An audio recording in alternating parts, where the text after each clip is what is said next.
Ndugu yangu, mimi naitwa Emmanuel na nataka nikushirikishe, tunazungumza mambo ya uwekezaji, mambo ya ardhi, kwamba ardhi ni muhimu sana. Ardhi ni chanzo cha maendeleo, ni chanzo cha mafanikio. Hata baba wa taifa Mwalimu Nyerere aliwahi kusema kwamba ili watu waendelee wanahitaji ardhi, wanahitaji siasa safi, uongozi bora na elimu. Sasa tunamwangalia Yakobo. Yakobo ni mjukuu wa Ibrahimu. Ibrahimu alinunua ardhi, Mwanzo 23 mstari wa 16. Isaka yeye alilima ile ardhi aliyonunua Ibrahimu, lakini alipata upinzani kwa Wafilisti. Kwa hiyo kwenye ardhi inaonyesha kuna upinzani sana tangu zamani za kale. Mambo ya upinzani, mambo ya kugombea ardhi, mambo ya kufanyiana fujo kwenye ardhi ni jambo ambalo limekuwepo muda mrefu. Pamoja na kwamba dunia ni kubwa na ardhi ni kubwa, lakini tumekuwa na tabia ya kujikusanya sehemu moja, na ndio sasa ugomvi unatokea. Twende leo tumwangalie Yakobo mwana wa Isaka, mjukuu wa Ibrahimu. Mwanzo sura ya 33 mstari wa 18 na 19. Biblia inasema hivi: Yakobo akaja kwa amani mpaka mji wa Shekemu ulio katika nchi ya Kanaani. Alipokuja kutoka Padani Aram, akapiga kambi mbele ya huo mji, akainunua sehemu ya nchi alipopiga hema yake kwa mkono wa wana wa Hamori baba wa Shekemu kwa vipande 100 vya fedha.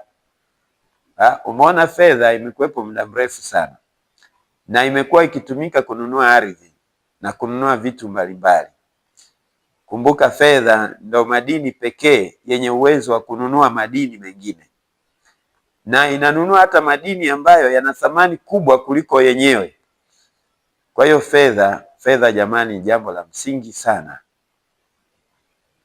Akawa amenunua kwa vipande 100 vya fedha.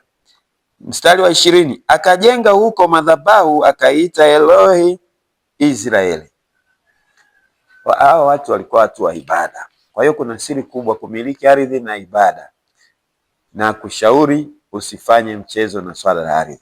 Chukua ardhi, nunua ardhi kwa gharama yoyote, ingia hata mkopo, chukua mkopo kwa ajili ya kununua ardhi, halafu lipa ule mkopo polepole, utaona manufaa yake.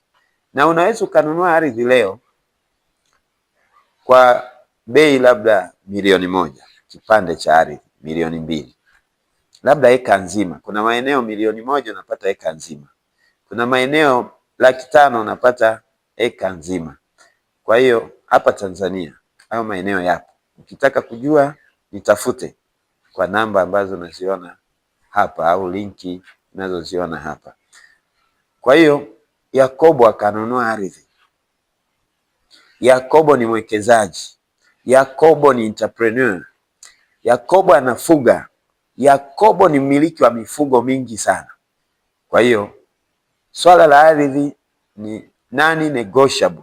Yaani lazima utumie kila nguvu na kila fursa kununua na kuacquire ardhi.